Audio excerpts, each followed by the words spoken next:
You have been told that your power lies in your strength to carry burdens, the burdens of your family, of your work, of the world. You have become a master of effort, of struggle, of holding everything together. You are the pillar, you are the rock, and you are utterly exhausted. But what if the entire premise of your power is wrong?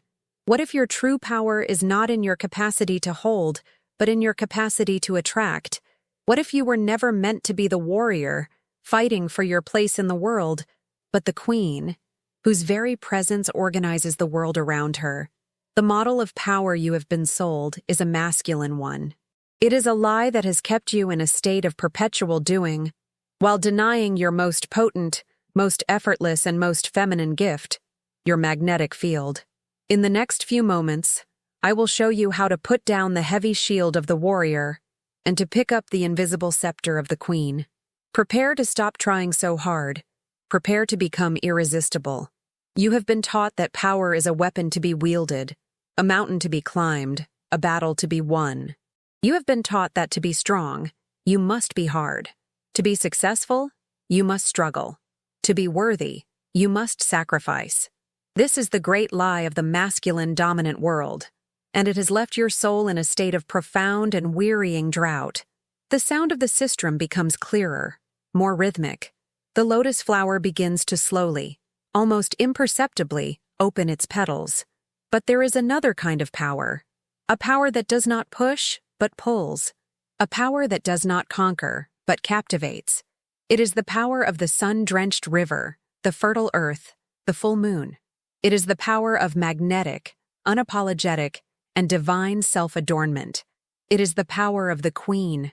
It is the archetype of Cleopatra. And this power, this ancient serpentine wisdom, has been sleeping within you, waiting for you to remember that you were not born to be a warrior. You were born to be a prize that warriors fight for. If you are tired of the hustle, of the struggle, of feeling invisible and unworthy, if you are ready to stop chasing and to start, finally, attracting, then take a slow, decadent breath. We are not here to build a fortress. We are here to build a temple to the God that is you. Subscribe and join this anointing, because the glamour, the wealth, and the adoration you seek are not things you earn. They are the natural reflection of the queen you have forgotten how to be. Part 1. Let us begin by surveying the kingdom you have been inhabiting. Let us, with eyes of truth, look upon the quiet, gray landscape of the just enough. Feel the texture of this reality. It is not a reality of overt suffering. It is a reality of quiet austerity. Your home is functional, but not beautiful. Your clothes are practical, but not sensual. Your life is managed, but not magnificent. You have learned to live within the tight, sensible borders of, I can't afford that. That's too extravagant. And, who do I think I am to want something so luxurious? This is the kingdom of the servant, not the queen. It is a life lived in the pale colors of self-denial. Think of your relationship with beauty and pleasure. When you see a beautiful object, a piece of silk, a handcrafted piece of jewelry, a work of art, what is the first thought that arises? Is it a thought of joyful resonance, of, yes, that is for me? Or is it the instant automatic reflex of the hidden voice, the voice of the inner accountant, that says, too expensive, impractical, a waste of money? You have been programmed to associate beauty with guilt and pleasure with irresponsibility. Your own senses have been placed under a strict and joyless budget. Think of your relationship with receiving. When someone offers you a genuine, heartfelt compliment, what is your immediate response? Do you take it in, let it land, let it nourish you with a simple and gracious thank you? Or do you deflect it, minimize it, argue with it? Oh, this old thing? It was nothing, really. You are a fortress, expertly designed to repel the very admiration and energy you secretly crave. Think of your relationship with your own body. You treat it like a beast of burden. You push it when it is tired. You feed it with whatever is fast and convenient. You look at it in the mirror, and your eyes immediately go to the flaws, the imperfections, the signs of aging. You have forgotten that your body is not a machine to be worked.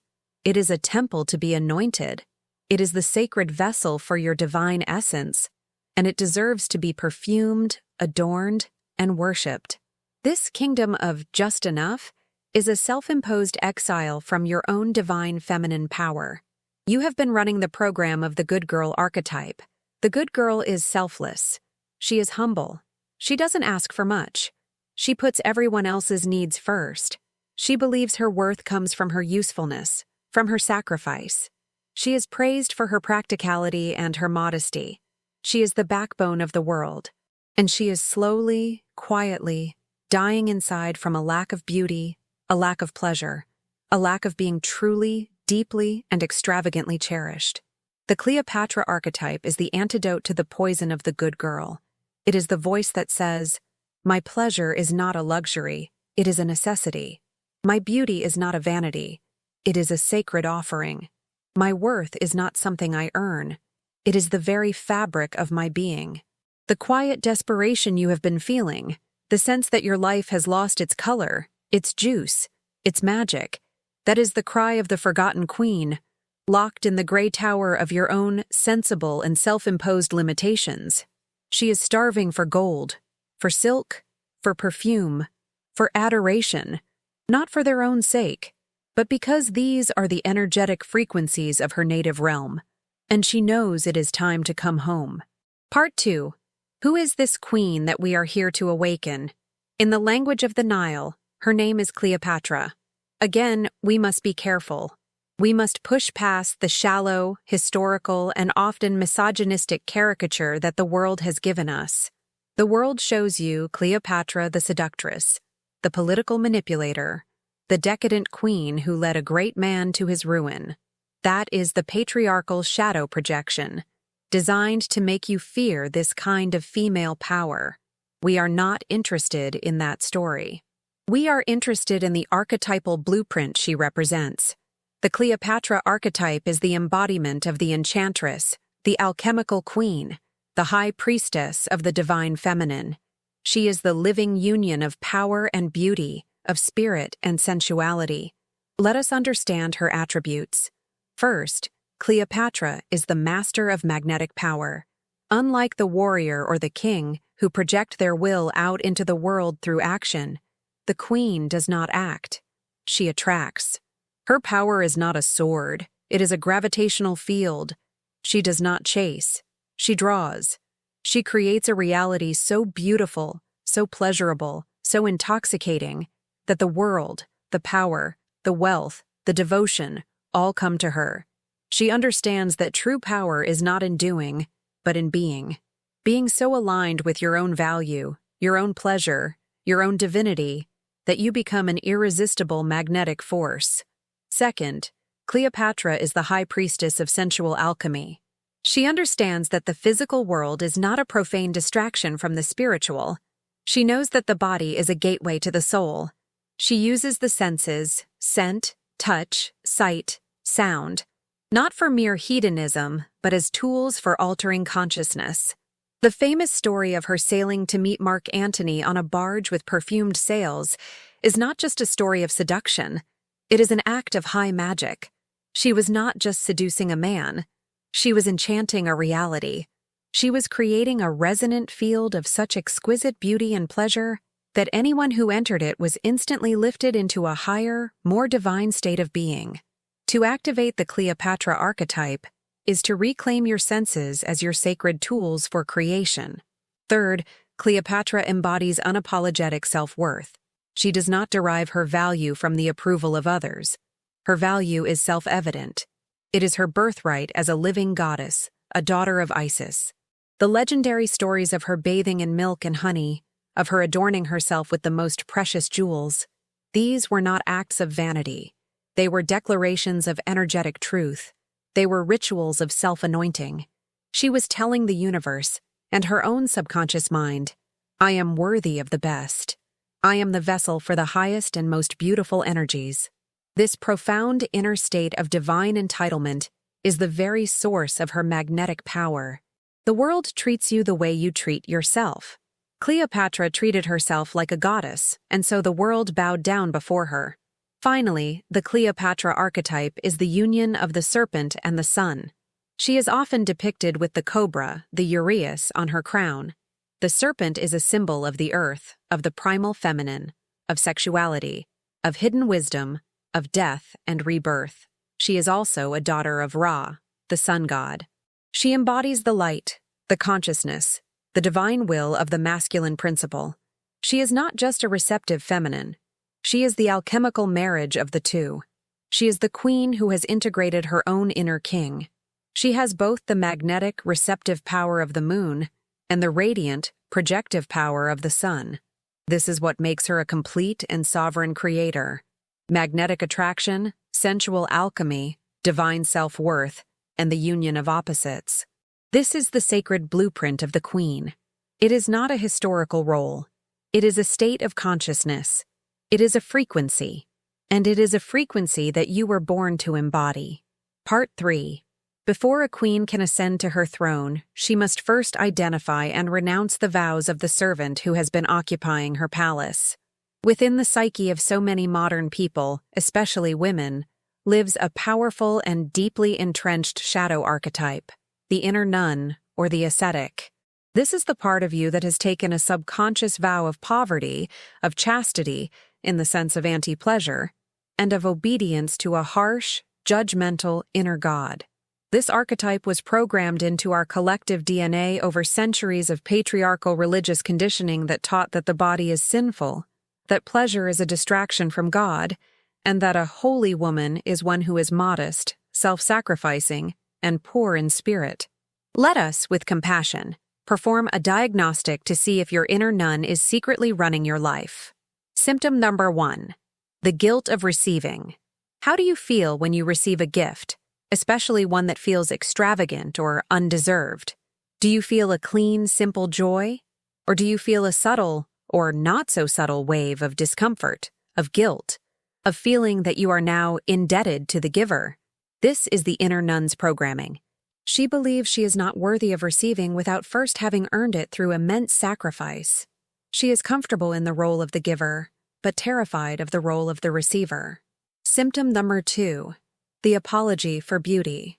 When you dress up, when you take time for your appearance, when you buy something that is purely for your own aesthetic pleasure, do you do so with a sense of unapologetic joy, or do you feel the need to justify it? It was on sale. I needed it for this event. It's a little over the top, I know. You are apologizing for your own radiance. The inner nun believes that to be beautiful is to be vain, to be frivolous, to be unspiritual. She believes that true holiness lies in being plain and unnoticed. Symptom number 3. The deferral of pleasure. Look at your life. How much of it is dedicated to pure, sensual, non-productive pleasure? The long bath, the slow enjoyment of a delicious meal, the feeling of silk on your skin, the scent of a beautiful flower. For many, these are rare luxuries, squeezed in after all the important work is done. The inner nun lives by the creed of work first, pleasure later. But later never comes. Her entire operating system is based on duty, on obligation, on the postponement of joy. She is always saving the good china for a special occasion that never arrives. Symptom number 4. A high tolerance for crumbs. In your relationships, in your career, you have learned to survive on very little. You tolerate a partner who is emotionally unavailable, a job that is soul-crushing, a salary that is less than your worth. You have become so accustomed to receiving emotional and financial crumbs that you have forgotten you were born to feast at a banquet. The inner nun believes that to ask for more is to be greedy. To demand the whole loaf is an act of supreme ego, and so she starves, quietly, believing her hunger is a sign of her holiness. Symptom number 5. The fear of being too much. Deep down, you know there is a magnificent, powerful, radiant queen within you, but you are terrified of her. You are terrified that if you let her out, you will be too much, too loud, too bright, too powerful, too sexual, too demanding. You are afraid that your light will intimidate others, that your power will make you unlovable, and so you keep the queen locked away. This is the core fear of the inner nun. She fears that her own divine light is a sin. To activate the Cleopatra archetype, You must first have a gentle but firm conversation with your inner nun. You must thank her for her service. She was trying to keep you safe, to help you survive in a world that punished powerful women. But you must now inform her that her service is no longer required. You must lovingly, but definitively, ask her to step aside. For the queen has come to claim her throne, and the age of austerity is over. The age of magnificence has begun. Part 4. This archetype of the powerful, magnetic, and sensually embodied feminine is not just an Egyptian fantasy. It is a universal, cross-cultural, and essential aspect of the divine that has been systematically and violently suppressed for millennia. The story of its suppression is the story of our collective imbalance. In the ancient world, before the rise of the singular patriarchal sky god, the divine was worshipped as both male and female, and the primary deity was often the great goddess. She had 1,000 names: Isis in Egypt, Ishtar in Mesopotamia, Aphrodite in Greece, Astarte in Phoenicia. She was the goddess of love, of sexuality, of fertility, of magic, of death and rebirth. She was the great, all-encompassing womb of creation. Her priestesses were not chaste nuns. They were often sacred hierodules who practiced sexual rites as a form of divine communion, a way of bringing the creative energy of the goddess down to earth. The body was not seen as sinful. It was seen as the temple of the goddess. Pleasure was not a distraction. It was a form of prayer. Wealth and adornment were not vanities. They were offerings to the beauty of the divine feminine. Cleopatra was the last great historical embodiment of this lineage, styling herself as the living incarnation of Isis. Then came the great shift. The rise of the patriarchal religions, Judaism, Christianity, and Islam, required the dethroning of the goddess. To establish the singular authority of the male sky god, the power of the divine feminine had to be dismantled. And this was done through a brilliant and brutal act of psychological warfare: the splitting of the goddess archetype. The great goddess, who was once a unified whole, was split into two irreconcilable fragments. Her acceptable aspects, her maternal, nurturing, and non-sexual qualities, were projected onto the figure of the Virgin Mother. The Virgin Mary is the domesticated, desexualized, and safe version of the goddess. She is the mother, but she is not the lover. And what happened to her other aspects? Her power, her magic, her wisdom, and most importantly, her sexuality. These were split off and projected onto a new figure: the whore and the witch. Mary Magdalene, a powerful apostle and teacher in her own right, was demoted and reframed by the church as a repentant prostitute. The wise women, the healers, the priestesses of the old ways were rebranded as witches, consorts of the devil, and were hunted, tortured, and burned by the millions. This act of archetypal splitting created a profound and devastating wound in the collective human psyche, especially for women. It created an impossible choice. You could be a good woman, the virgin, but you had to renounce your power, your wisdom, and your sexuality. Or you could embrace your power and your sexuality, the whore witch, but you would be condemned as sinful, dangerous, and evil. You could be Madonna, or you could be whore. You could not be both. You could not be whole. The renowned Jungian analyst Marion Woodman spoke extensively about this wound in her work. She called it the unholy split, and argued that it is the source of so many of the dysfunctions in modern women's lives, from eating disorders to depression. Woodman taught that the path to wholeness lies in the conscious and courageous work of reclaiming the dark goddess. It is the work of healing the split, of reuniting the virgin and the whore within one's own psyche, of daring to be both spiritual and sexual, both powerful and loving, both wise and embodied. To activate the Cleopatra archetype is to perform this sacred act of reunion. It is to declare that you will no longer be fragmented. It is to embody the wholeness of the original great goddess.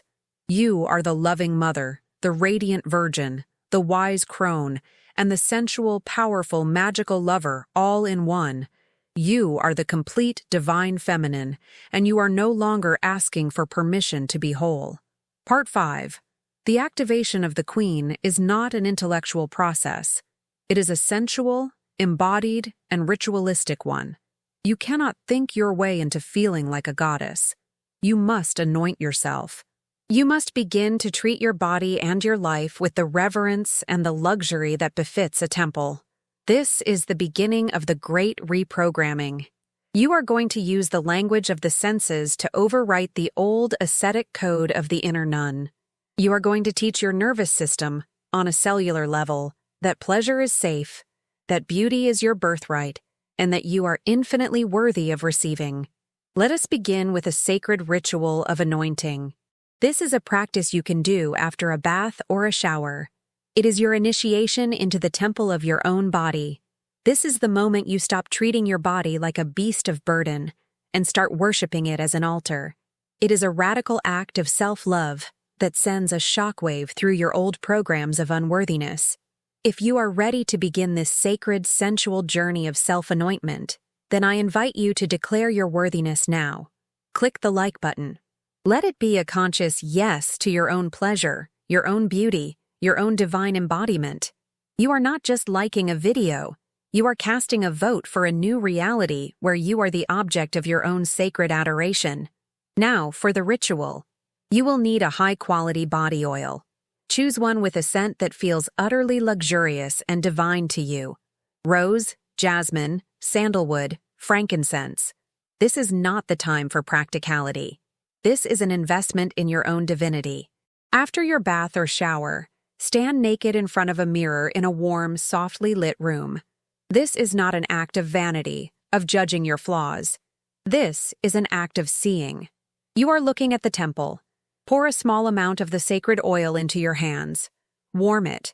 And as you do, you will speak an intention into the oil. You can say, "With this oil, I anoint this body as a holy temple of the divine. I consecrate this flesh as a vessel of love, of beauty, and of power." Now you begin. Slowly, reverently. This is a prayer, not a routine. Start with your feet. Massage the oil into your feet. The feet that have carried you on this long journey. Thank them. Anoint them. Acknowledge their strength and their connection to the earth. Move up to your legs, the pillars of your temple. Massage the oil into your calves, your knees, your thighs. Feel their power. Adorn them. Move to your belly and your hips, the center of your life force, your creativity, your sensuality. This is an area where so many women hold shame and judgment. Today, you will bring only love. Massage the oil in slow, circular motions. Anoint this sacred bowl of your being. Thank it for its wisdom, for its ability to create and to feel. Move up to your heart center. Anoint your chest, your breasts, your heart. This is the altar of your temple. As you massage the oil here, feel your heart opening. Feel it softening. You are not just oiling your skin. You are pouring love directly into your heart. Move to your arms and your hands, the instruments of your creation and your giving. Anoint them. Thank them for all they have built, for all they have held. Move to your neck and your shoulders, where you carry the weight of the world. As you massage the oil here, consciously release that weight. Let it melt away under your loving touch. Finally, bring your oiled hands to your face. Gently, lovingly, anoint your own face, the face you show to the world. Look into your own eyes in the mirror and see not the flaws. See the goddess looking back at you. Stay in this state for a few moments. Feel the sensation of the oil on your skin. Smell the divine fragrance. Feel the profound shift in your energy. You have just performed a radical act. You have told your body, on its deepest, most primal level, you are sacred, you are worthy, you are a source of pleasure and beauty. You are a temple. To practice this regularly is to slowly but surely overwrite the ascetic programming. It is to teach your nervous system that it is safe to be sensual, safe to be beautiful, safe to be worshipped. And as your inner state changes, your outer world, the great mirror, will have no choice but to begin reflecting your newfound divinity back to you. Part 6. We have spoken of Cleopatra's power as magnetic. This is not a poetic flourish. It is a statement of quantum physics. You are an electromagnetic being, and you are constantly broadcasting a signal. The Cleopatra archetype is the state of broadcasting a specific, irresistible magnetic frequency. Let us understand the physics of this attraction. As we have discussed, your heart generates the most powerful magnetic field in your body. This field is a torus, a donut-shaped vortex of energy that is constantly flowing out from your heart, looping around your body, and returning to your heart. It is your personal magnetic field. The information encoded on this field is determined by your dominant emotional state. When you are in a state of self-judgment, of unworthiness, of feeling plain or invisible, the state of the inner none, your heart's field is broadcasting an incoherent, low wattage and repellent signal. It is energetically saying, "I am not worthy of receiving. Stay away." And the universe, which is a field of pure, responsive intelligence, honors your signal. It stays away. Abundance, opportunities, and loving attention are repelled by this field of unworthiness.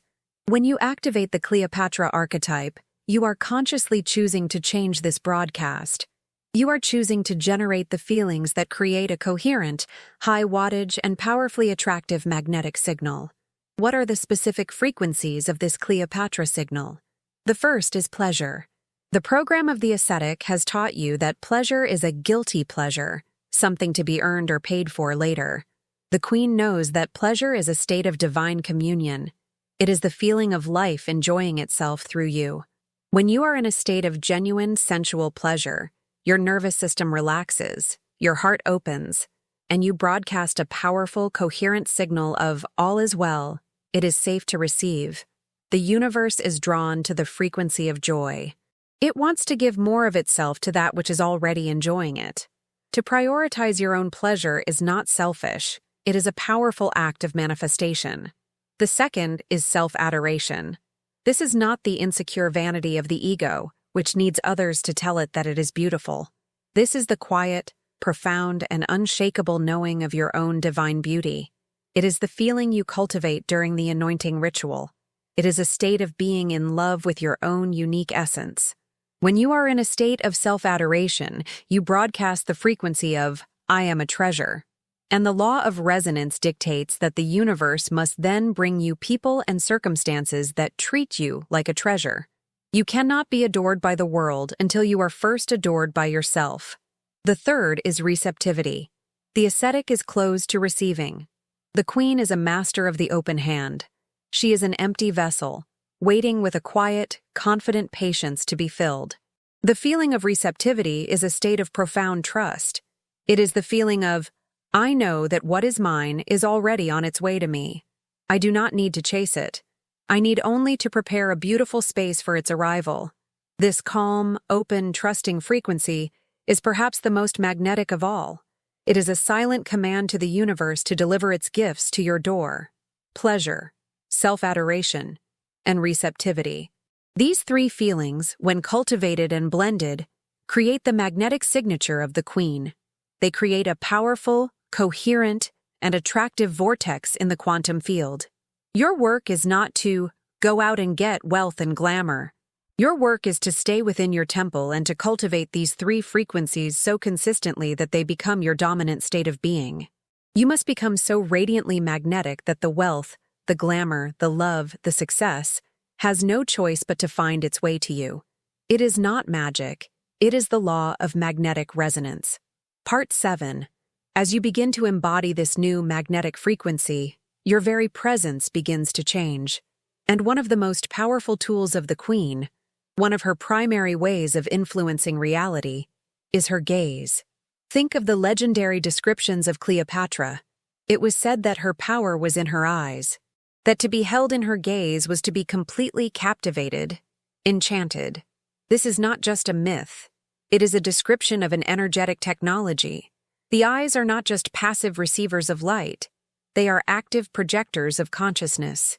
When you are living in the program of the inner none, the program of unworthiness, how do you use your eyes? You avert your gaze. You look down. You avoid eye contact. You scan a room for threats or for sources of validation. Your gaze is weak, scattered, and pleading. It is the gaze of a subject, not a sovereign. The gaze of the queen is completely different. It is steady, direct, and benevolent. It is steady because it arises from a place of inner stillness. She is not nervously flitting her eyes around. She is anchored in her own center of power. Her gaze does not ask, "Do you like me?" It simply states, "I am here." It is direct because it is fearless. She is not afraid to see, and she is not afraid to be seen. She can hold the gaze of another without flinching, because she is not looking for anything from them. She is complete in herself. This directness is not aggressive. It is a sign of profound presence and integrity. It is benevolent because she is not looking at the world from a place of judgment or lack. She is looking from a place of fullness, of love. Her gaze is a form of blessing. The alchemical queen sees the divine essence, the gold, in everything she looks at. And her very act of seeing it helps to call it forth. Let us practice this now. This is a practice you can do with a mirror, and then take out into the world. Sit in front of a mirror, and just look into your own eyes. At first, the hidden voice of the inner nun will arise. It will start to criticize your appearance. Look at those wrinkles. Your eyes are asymmetrical. Just notice this voice and let it pass. Now, I want you to consciously shift into the energy of the queen. Sit up straight. Breathe deeply into your belly and look into your own eyes with the gaze of the sovereign. Look at yourself as if you are a beloved, precious, and divine being. Look for the light behind your eyes. Look for the ancient soul that is looking back at you. Hold this gaze, a steady, direct, and loving gaze. Do not look away. It may be uncomfortable at first. You may feel waves of shame or unworthiness rising. Let them come, and let them pass. Keep returning to the loving gaze. You are reprogramming your relationship with yourself. You are teaching yourself to see your own divinity. Once you have practiced this with yourself, you begin to practice it with the world. When you walk into a room, you do not look at the floor. You hold your head high, and you let your gaze softly sweep the room, not with arrogance, but with a quiet, benevolent presence. You are not scanning for approval. You are simply blessing the space with your awareness. When you speak to someone, you meet their gaze, directly, calmly, lovingly. You are not trying to intimidate them. You are simply offering them the gift of your full, undivided presence. You will be astonished at how this simple shift changes the dynamic of your interactions. People will feel your presence. They will respect you more, not because of what you say, but because of the energy you are projecting through your eyes. The gaze of the queen is a powerful tool of manifestation. Because what you look upon with a steady, loving, and expectant gaze, you call into your reality. You look at your world not with the eyes of a victim, seeing lack and problems.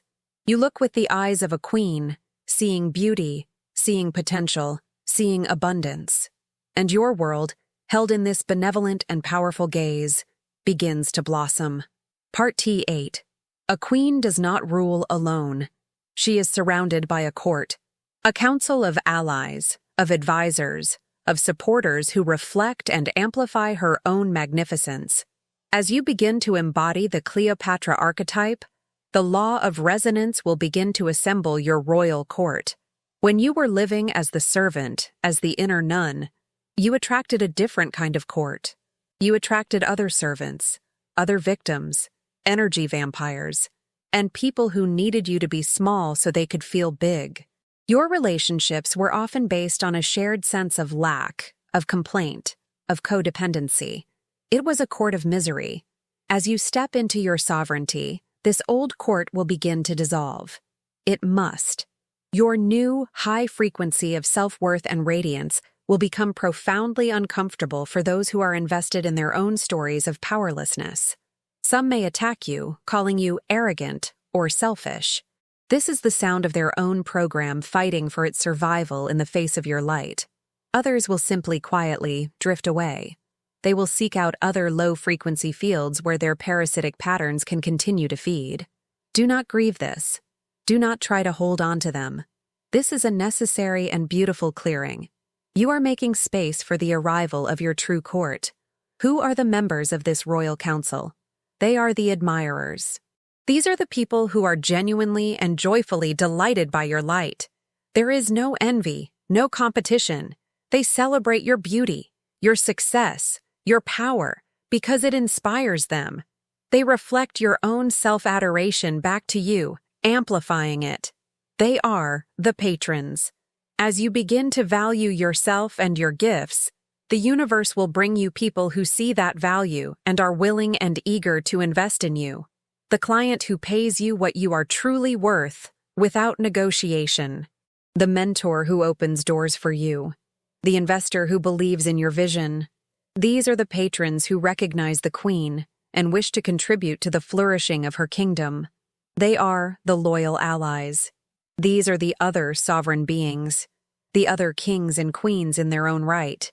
Your relationship with them is not based on need, but on mutual respect, on a shared vision, on a joyful collaboration. They do not drain you. They energize you. They are your equals, your confidants, your fellow architects of a new world.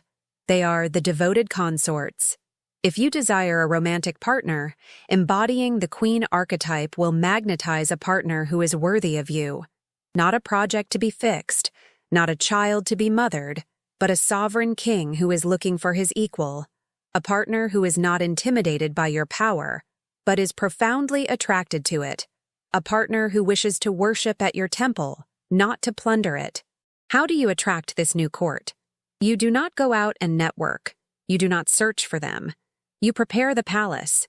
Your only job is to do your own inner work, to continue to anoint yourself, to cultivate the frequencies of pleasure, self-adoration, and receptivity, to practice holding the gaze of the queen. You must become the queen in your own being first. You must furnish your inner temple with such beauty, such peace, and such unshakable self-worth that it becomes the most desirable destination in the realm. You build the beautiful palace, and the royal court will naturally assemble there. It is the law of resonance. Your vibration is your invitation, and only those who are a vibrational match to your new, sovereign frequency will be able to find the door. Part 9.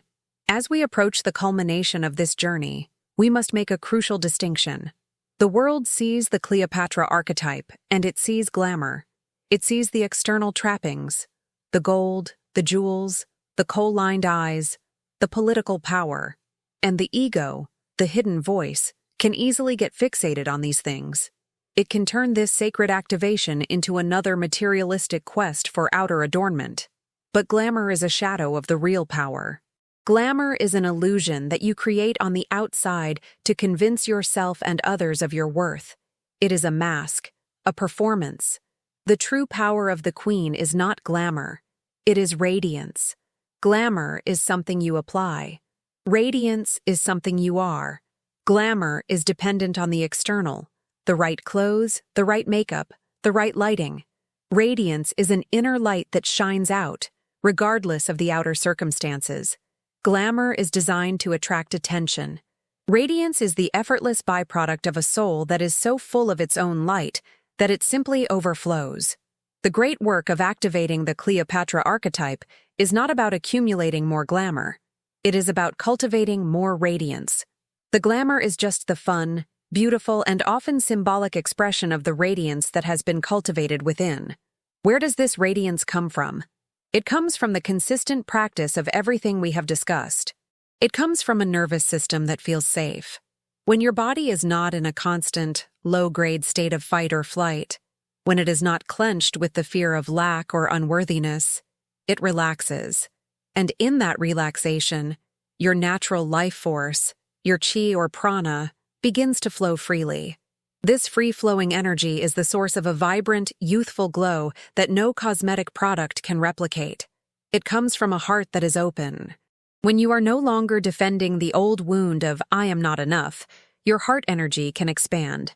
This creates a powerful, coherent, and warm magnetic field. This is what people feel as charisma or a magnetic personality. It is the literal, physical radiance of an open, loving heart. It comes from a mind that is aligned with beauty.